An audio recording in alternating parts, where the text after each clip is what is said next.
Blood and power. These were the twin obsessions that defined Henry VIII's reign.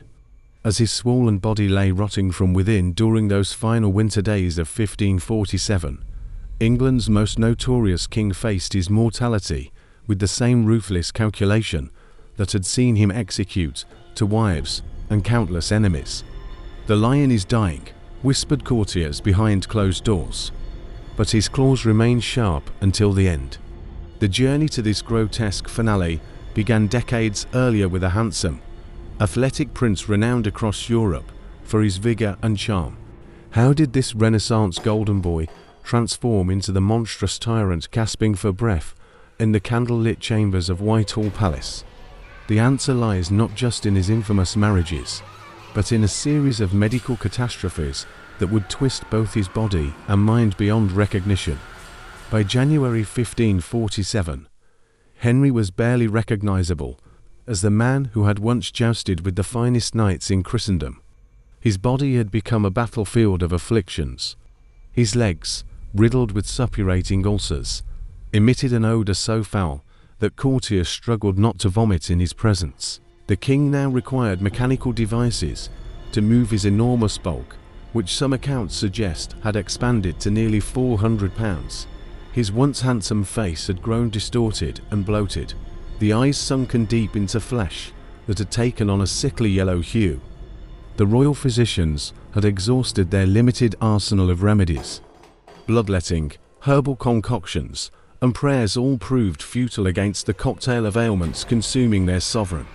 Most modern historians believe Henry suffered from type 2 diabetes, gout, and possibly osteomyelitis. Osteomyelitis, a painful bone infection, would explain the chronic agony in his legs.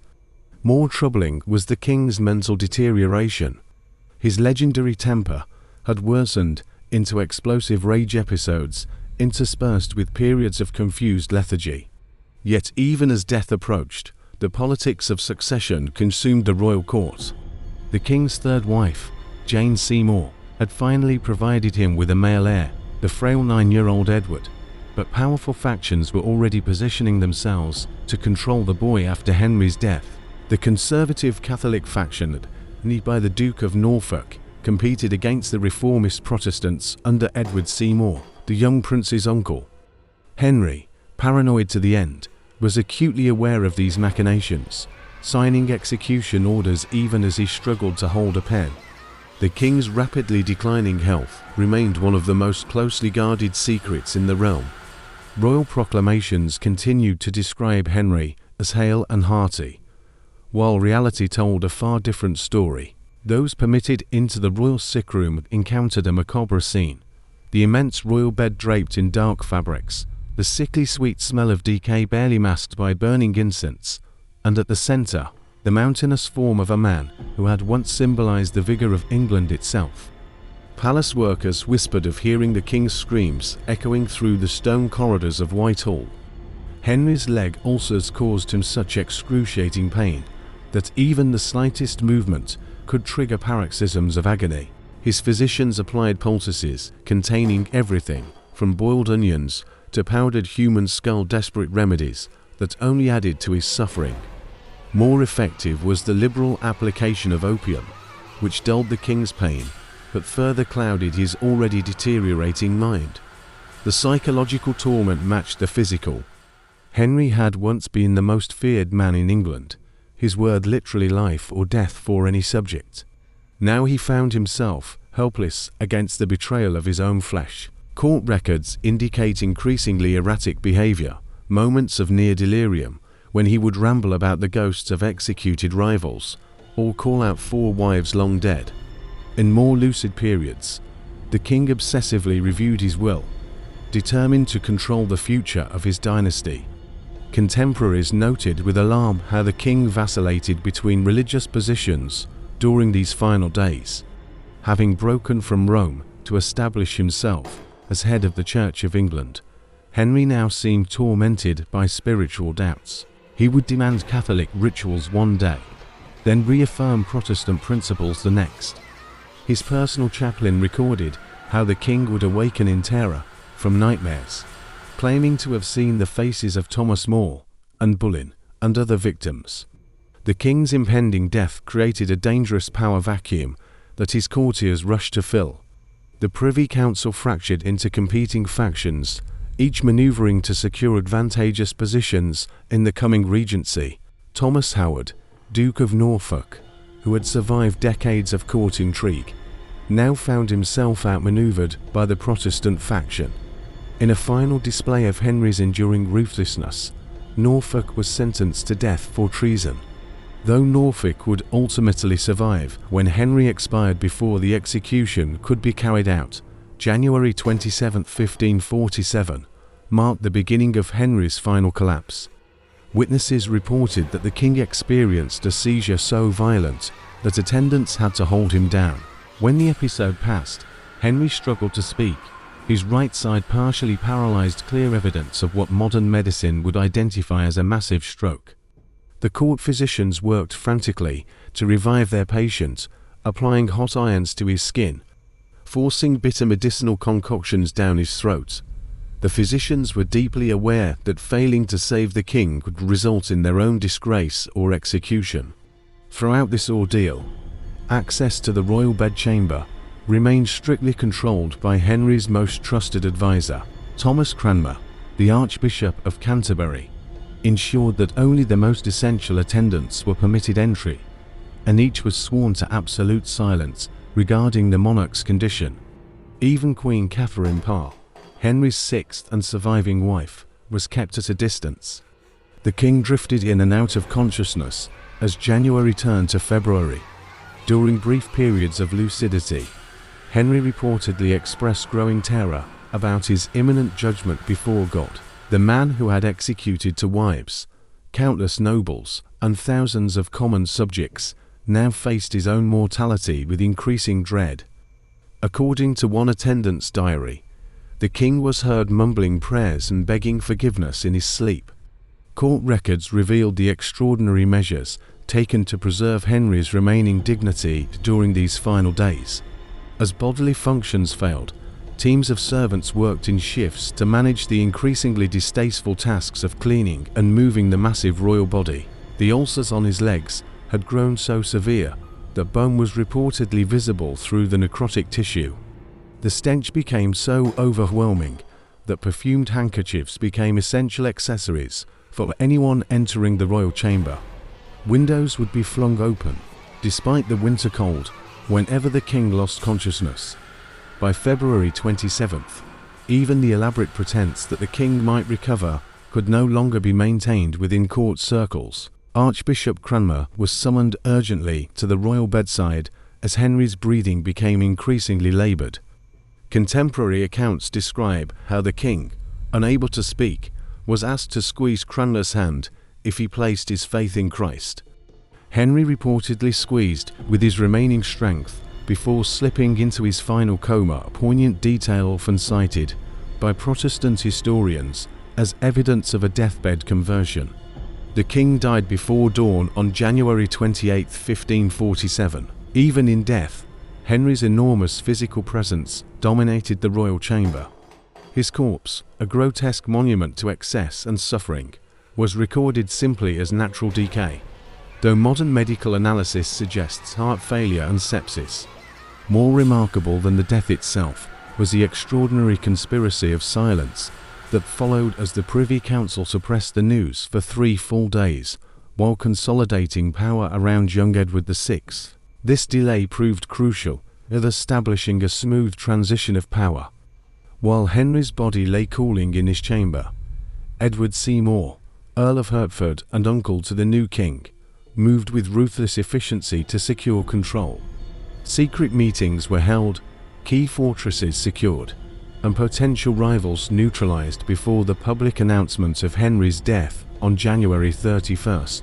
When the bells of London finally tolled to mark the monarch's passing, Edward Seymour had already been named Lord Protector.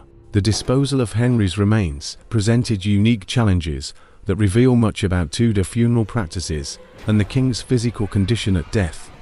Court records document that the royal corpse began decomposing with alarming speed. Embalmers worked frantically to prepare the body, removing internal organs and filling the cavities with fragrant herbs and preservatives. Even these experts were reportedly shocked by the state of Henry's internal organs, particularly his diseased liver. Henry's coffin required special construction to accommodate his enormous girth, reportedly measuring nearly twice the width of a standard noble's casket. The weight necessitated a reinforced bier and additional bearers for transport.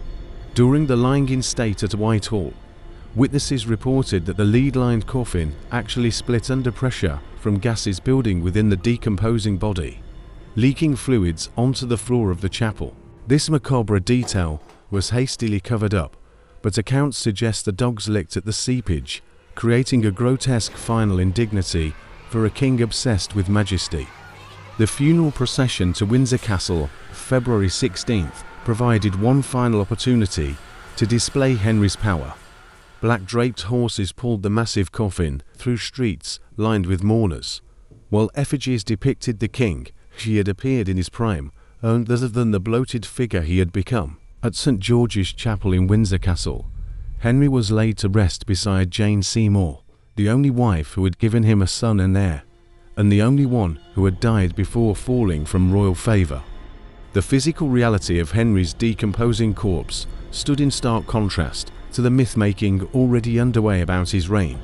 Court painters like Hart's Holbein had crafted the enduring image of Henry as the embodiment of masculine power.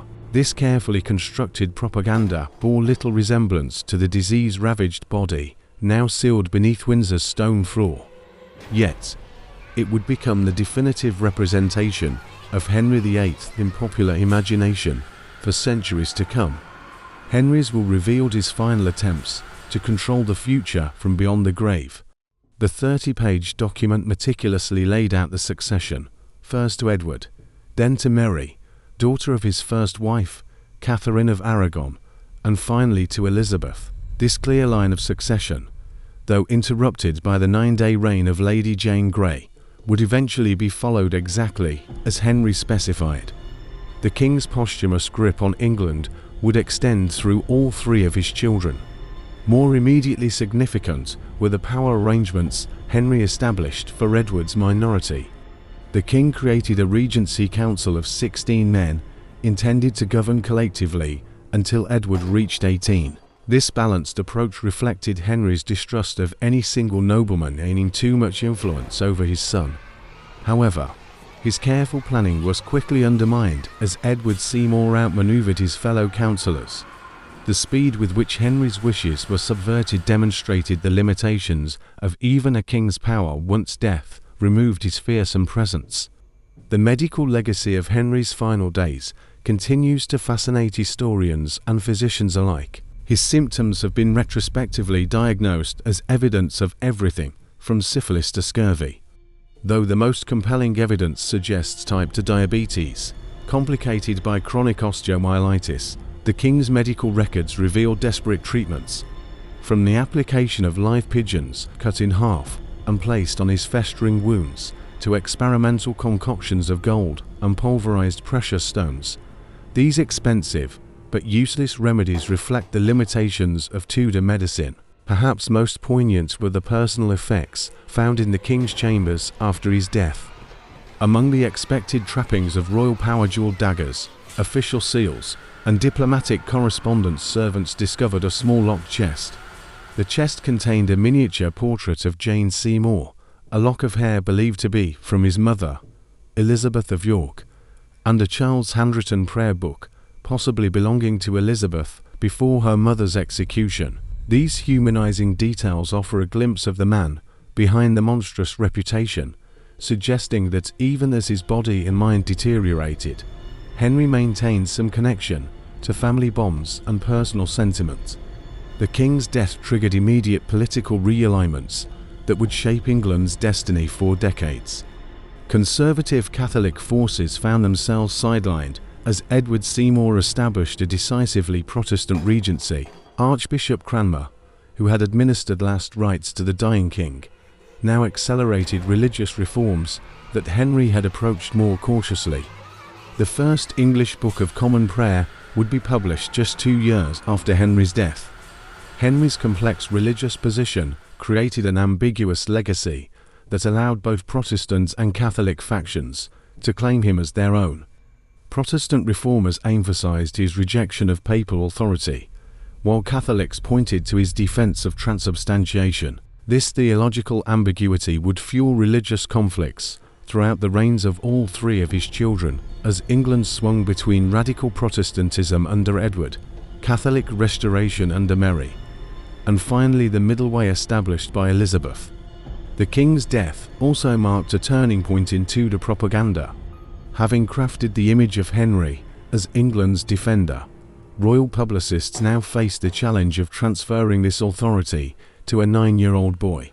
Portraits of young Edward VI deliberately echoed his father's iconic stance, depicting the child with the same wide-legged posture and defiant expression that had characterized Henry's most famous portraits.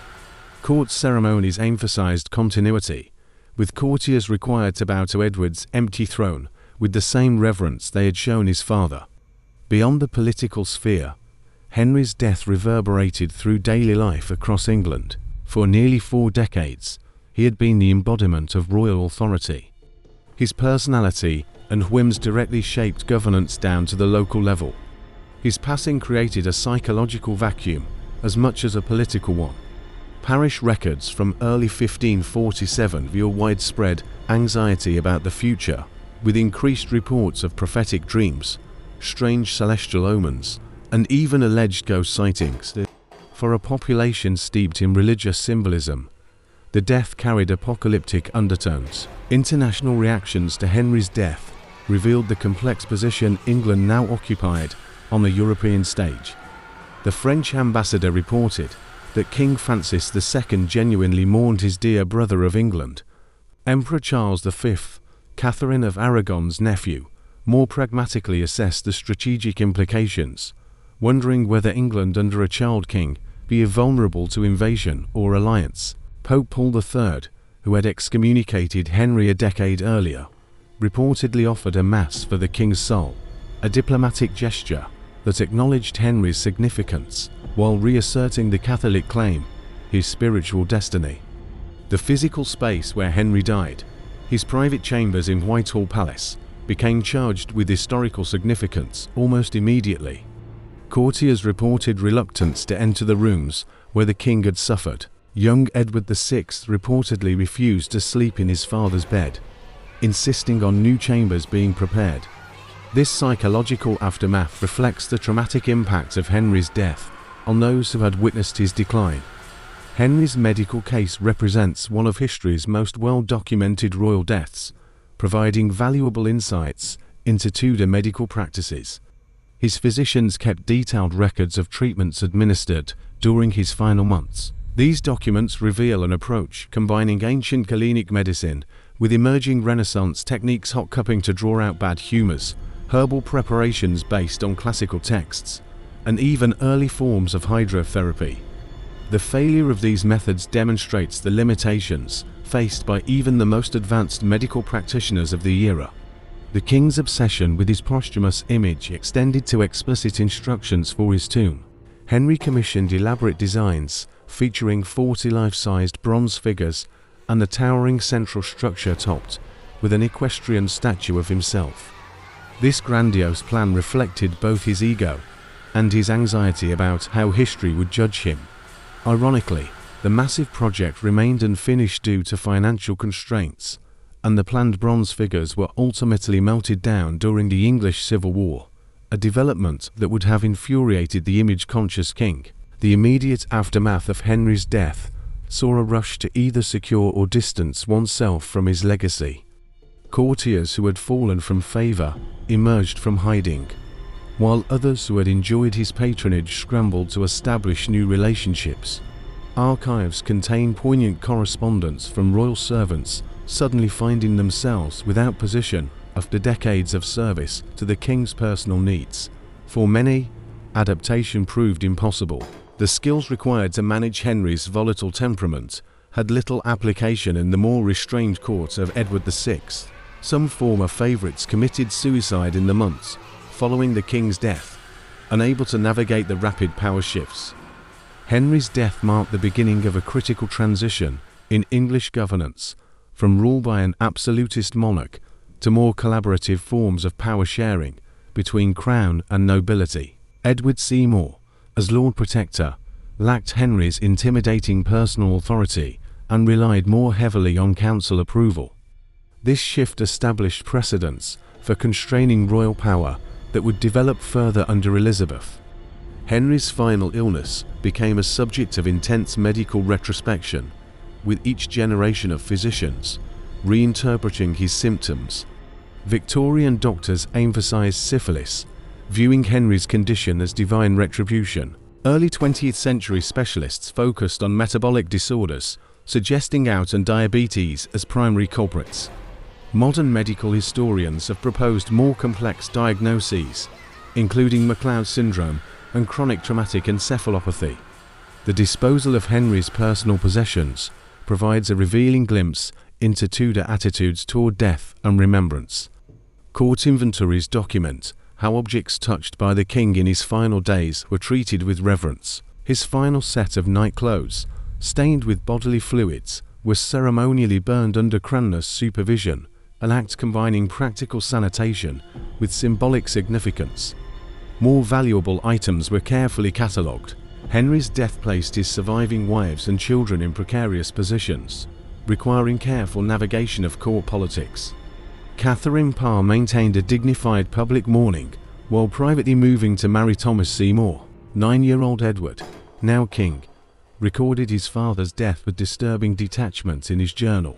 The Emperor's ambassador was commanded to come home the 4th of January upon the death of the king. My father. Henry's daughters faced their own challenges. Mary, at 31, remained a committed Catholic, increasingly alienated by Edward's Protestant reforms. Elizabeth, just 13, had to navigate court life with extraordinary caution. Both princesses would eventually succeed to the throne, but the path would prove dangerous.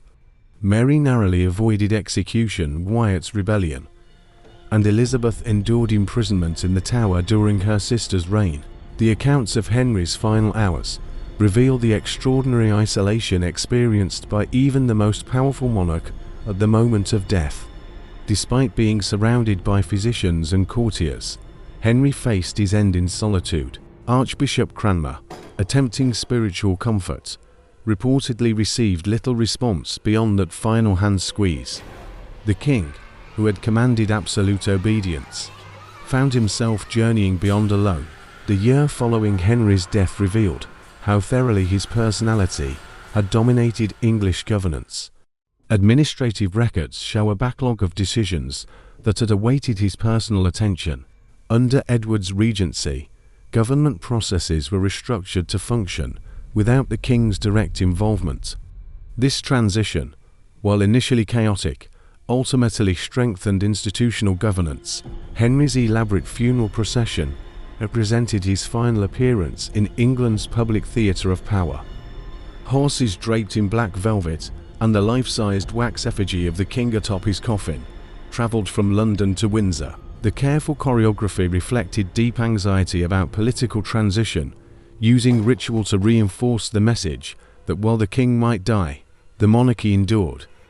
Court physicians who had failed to save the king faced uncertain fates. Dr. Thomas Wendy, who had informed Henry of his impending death, parlayed this courage into continued royal service under Edward VI. The king's apothecaries faced scrutiny when inventories of medicines examined for negligence. The scientific examination of Henry's remains in the 1800s provided insights into his physical condition. Workers reported finding an enormous skeleton with evidence of severe joint deterioration, particularly in the legs. Modern forensic techniques suggest Henry may have reached approximately 400 pounds at death, with a waist measurement exceeding 50 inches. This extreme obesity and poor circulation would have created ideal conditions for sepsis. Perhaps most revealing is what Henry's final days tell us about power's limitations. The king, who had reshaped England's religious landscape and executed queens with impunity, found himself helpless against his body's deterioration.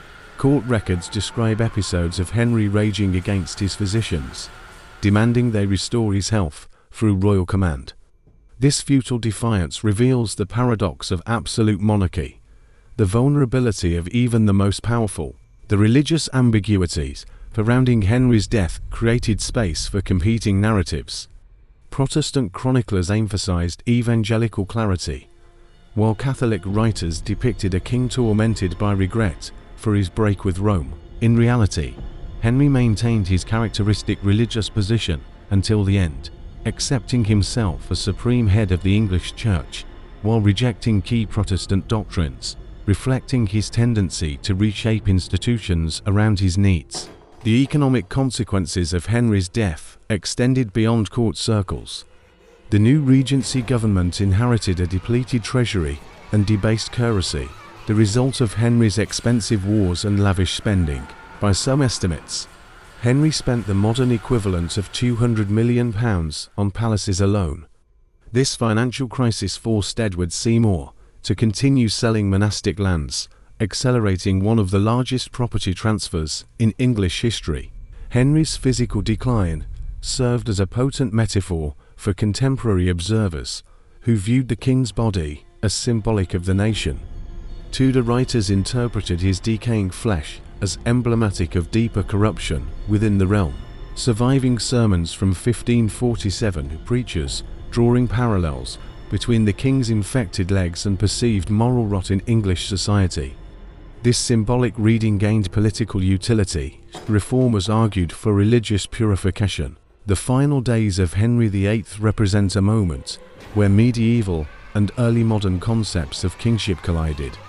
The elaborate death rituals reflected ancient patterns, while detailed medical records and Henry's will represented modern approaches. Henry thus died straddling two eras, the last English king to wield truly medieval authority, but also a monarch who had pioneered the bureaucratic state apparatus that would define future governance. What makes Henry VIII's death so compelling is not just its gruesome details or political significance, but what it reveals about the human condition. The king who dominated his era ended his life confronting the same limitations as his subjects. Contemporary accounts suggest Henry experienced moments of existential terror, facing judgment not as a king, but as a man. As Cranmer reportedly reminded him, "You were about to appear where no titles bear weight." In that final human vulnerability, perhaps England's most infamous king achieved a connection with his subjects that had eluded him throughout his reign.